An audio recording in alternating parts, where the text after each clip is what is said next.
Selamat datang kembali di Air Entertainment, selamat datang kembali di Joran Fast Playlist. Seperti biasa hari ini kita akan melanjutkan review saham part yang ke-477.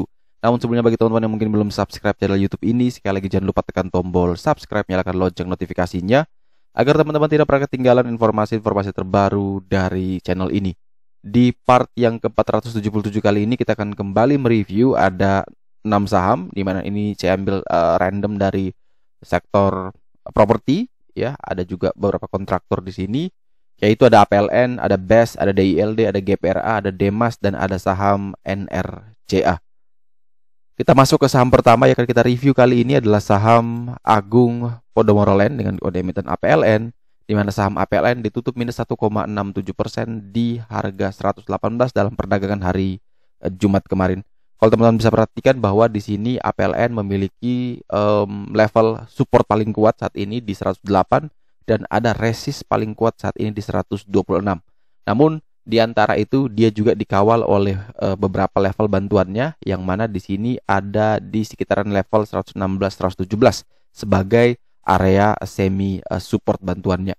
Selama dia masih bertahan minimal di atas 116, tentu ya masih aman-aman saja. Kalaupun turun dari 116 tentu dia akan menuju 108 dan tentu sebenarnya itu juga masih aman-aman saja.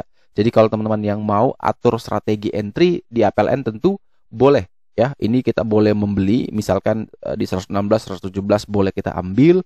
Namun porsinya tidak banyak. Mungkin kita ambil 20-30% dari modal yang ingin kita alokasikan untuk trading. Kemudian nanti ketika misalkan dia ternyata koreksi bahkan sampai ke 108, 109, tentu kita nambah sisanya 70% dari atau 80% dari sisa modal atau alokasi trading yang istilahnya sisa dari yang tadi kita sudah tambahkan. Jadi ketika ternyata terus turun lagi di bawah 108 ya baru kita prepare untuk cut loss. Kenapa seperti itu? Karena ketika kita lakukan money management tentu kita tidak mau kehilangan momentum. Ya siapa tahu ternyata ketika kita ambil di 116 117 dia malah terbang. Ya tentu kita tidak ketinggalan barang gitu. Kemudian nanti bisa average up mungkin setelah dia bisa breakout 126. Tapi kalau ternyata kita tidak ambil menunggu di 108, 109 karena dia ada super quote di sana, ternyata dia malah terbang, kita tidak dapat apa-apa.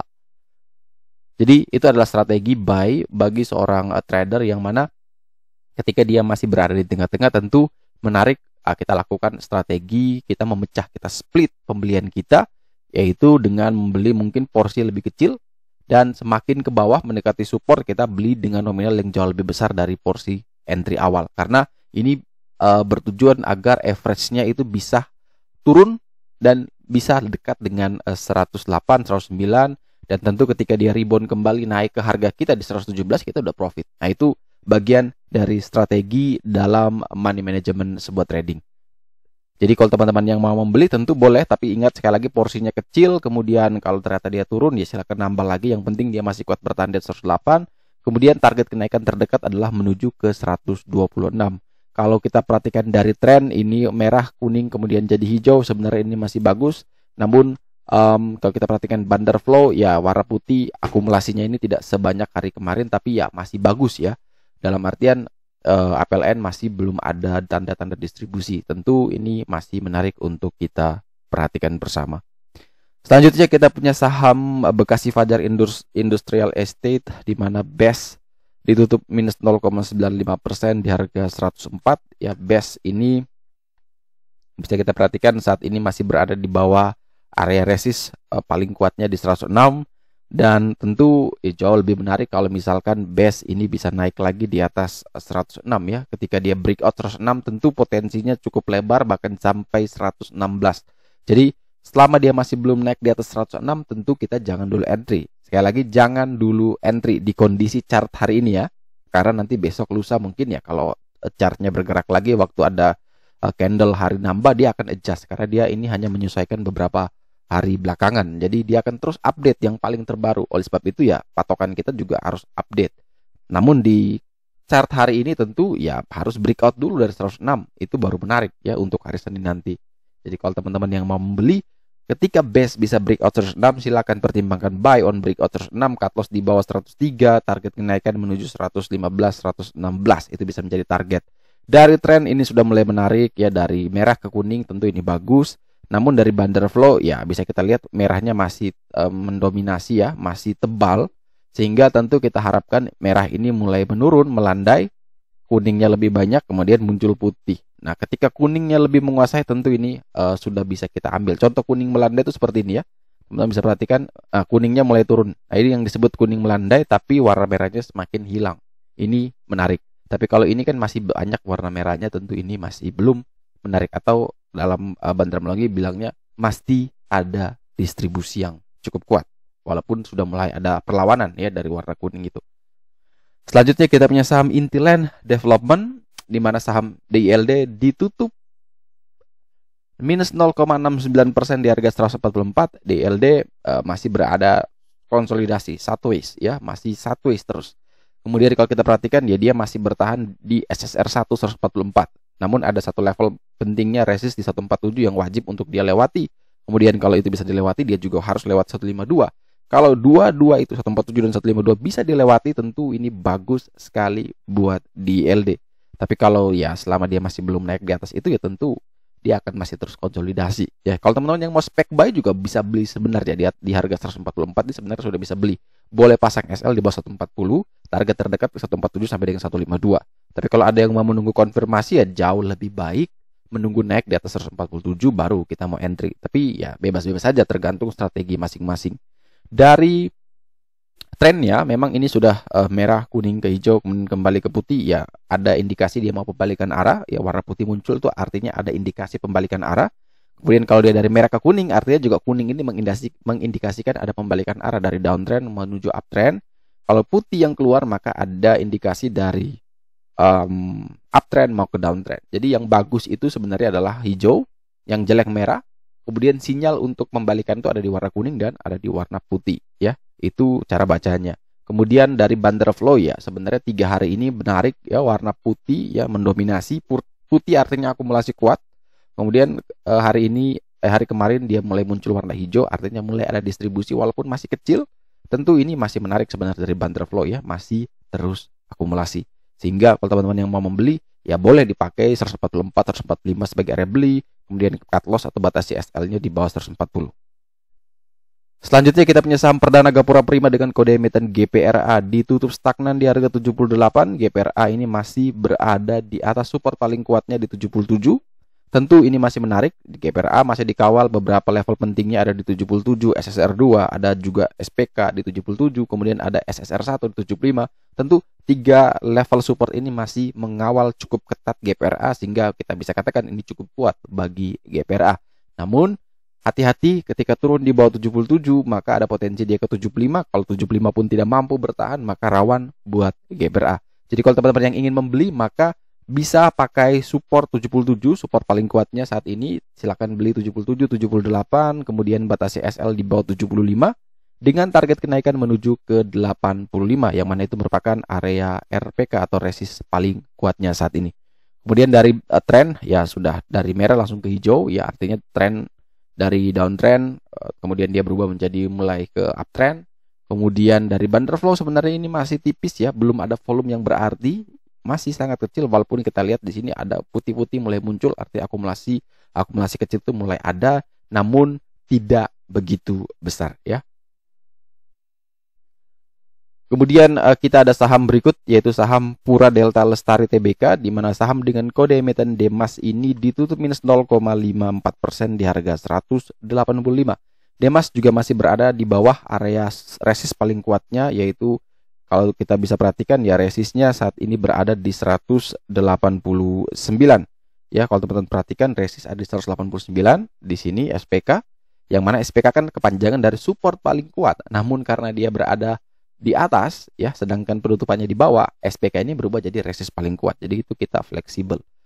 Nah, kalau teman-teman yang ingin membeli, tentu ini sebenarnya menarik. Kenapa saya bilang menarik? Dari tren kuning ke merah muncul hijau di kemarin. Ya, ini mulai menarik trennya. Sebenarnya mulai menarik. Tapi apakah bisa masuk? Saran saya naik di atas 186. 186, 187 boleh kita masuk ya. Kalau dia masih di bawah 186 ya jangan dulu entry. Tapi ketika breakout 186 boleh ambil, 187 boleh ambil, apalagi bisa breakout 189 itu bagus juga karena ada potensi ke 198. Dan prepare batasi SL mungkin di 182, 183 ya. Jadi sekali lagi teman-teman, kalau yang ingin membeli boleh beli ketika dia bisa naik minimal ya di atas 186. Teman-teman boleh beli Target tindakan terdekat ke 189 cuma 3 tick di situ, kemudian target jauh menuju 198. Tren sudah oke, namun Van der Flow ini ya masih ada diganggu sedikit lah, ada distribusi kecil dari warna merah ini. Semoga ini bisa jadi kuning seutuhnya kemudian muncul putih. Nah, tentu ya teman-teman bisa tahu warna kuning ini bisa utuh full kan harus update terus ini barang ini, chartnya ini. Nah, chart ini teman-teman bisa update dengan 40.000 per bulan saja teman-teman bisa update seperti ini. Jadi ini membantulah teman-teman buat bisa segera mengambil keputusan. Oh, ini sudah merah, oh ini sudah kuning, oh ini sudah putih, oh ini masih hijau. Dan tentu itu bisa mempermudah saja ya. Ini sebagai tools ya, bukan satu alat yang pasti dapat cuan, tidak.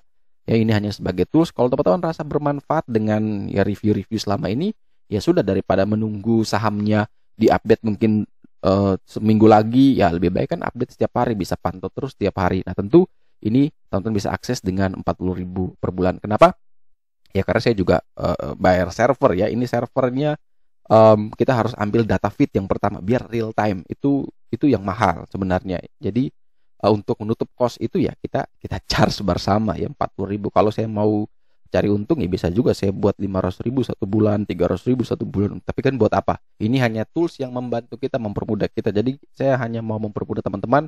Jadi makanya harganya cuma 40.000 per bulan. Jadi buat apa cari untung yang banyak-banyak ya? Kita niatnya memang membantu, tapi kan tentu ada cost yang harus juga kita bayar ya. Cost ini dibayar setiap bulan, tentu ya harus ada juga pemasukan untuk tutupin cost tersebut. Tapi kalau niatnya cari untung yang banyak ya tentu bisa 300.000 satu bulan kita charge-nya, tapi kan tidak ya. Kita cuma 40.000 per bulan dan sifatnya donasi. Boleh kasih lebih juga tidak masalah. Ada yang kemarin kasih 100.000, ada yang kasih 50.000, ya saya terima kasih banyak. Tapi minimal 40.000 ya, karena itu ada perhitungannya, sehingga kalau memang ternyata bulan ini tertutupi ya bulan depan masih ada lagi. Kalau bulan depan nggak tertutupi ya sudah, kita nggak review lagi, berarti stop sudah. Jadi ya kita harapkan teman-teman bisa sama-sama support ya, sama-sama membantu, sehingga kita sama-sama terus bisa update informasi-informasi seperti ini. Kemudian saham terakhir yang kita review hari ini adalah saham Nusaraya Cipta Tbk dengan kode emiten NRCA, di mana saham ini memang mungkin banyak yang tidak kenal. NRCA ini kontraktor ya, perusahaan yang mana dia masih dipegang oleh development propertinya, yaitu Surya Semesta Internusa SSIA. Mereka berdua itu seperti mama dan anak ya, induk dan anak. Dan ini tentu cenderung tidak banyak yang dikenal. Kemudian cenderung volume transaksinya masih kecil. Tapi ada tapinya ini. Dia sekarang terus bermain di area support paling kuatnya di 272. Kalau teman-teman perhatikan sebelumnya ini kan juga sideways. Tapi sekali dia ngamuk ya naik 3 kali. Ini sudah sideways panjang, sekali dia ngamuk siapa tahu bisa naik 3 kali juga, tapi tidak ada yang tahu ya. Jadi kalau teman-teman yang ingin mau membeli, tentu selama dia masih bertahan di atas 272 ya, aman-aman saja untuk NRCA. Ini tidak ada masalah buat NRCA. Kemudian boleh beli di 272, 274 ya, cut loss di berapa ya, bisa pasang di bawah 270, bisa di 266, bisa di 264 ya, bisa teman-teman pakai batasan SL di sana. Kemudian target kenaikan terdekat ada ke 284. Ini sebagai TP1 ya, bisa pakai TP1. Kemudian nanti tentukan TP2, TP3 itu pakai Fibonacci retracement boleh. Dan di chart kita di JCS ini juga sudah ada ya Fibonacci retracement, bisa ditentukan tuh. Jadi nextnya kalau bisa breakout kita mau kemana ada juga. Jadi teman-teman bisa akses itu dengan mudah ya. Sekali lagi cuma 40.000 per bulan. Minimal cuma 40.000 per bulan. Yang mau kasih lebih boleh. Kemudian dari tren ya merah ke hijau sudah oke. Dari Van der Flow ya memang ini karena transaksinya kecil, volumenya sangat tipis ya. Kita bisa perhatikan ini ketebalan dari bar-barnya ini kan sampai-sampai kita tidak bisa lihat nih. Nah, ini artinya volumenya masih belum terlalu banyak walaupun sudah muncul putih semua, artinya ada akumulasi di sana. Walaupun secara akumulasinya itu tidak terlalu banyak ya, tapi ini sudah akumulasi yang menurut kita ya akumulasi niat nih, hanya belum terlalu banyak. Jadi tinggal ketika dia banyak ya bisa terbang saja nih saham NRCA. Kuncinya yaitu jangan sampai pertama dia turun lagi di bawah 272, yang kedua jangan sampai muncul bar merah besar, itu rawan. Tapi kalau masih putih ya ini oke. Kemudian trennya hijau oke. Nah dia masih bertahan di atas 272 ya sudah oke. 3 confirm ya menarik untuk kita perhatikan. Oke, sekian dulu review saham part yang ke-477 hari ini. Terima kasih bagi teman-teman yang telah setia menonton. Sekali lagi jangan lupa like, comment, dan subscribe. Bantu share juga agar semua informasi yang ada dalam video dapat berguna, bermanfaat, dan tentunya bisa menjadi panduan trading di keesokan harinya. Sekali lagi terima kasih banyak. Sampai jumpa dan semoga membantu.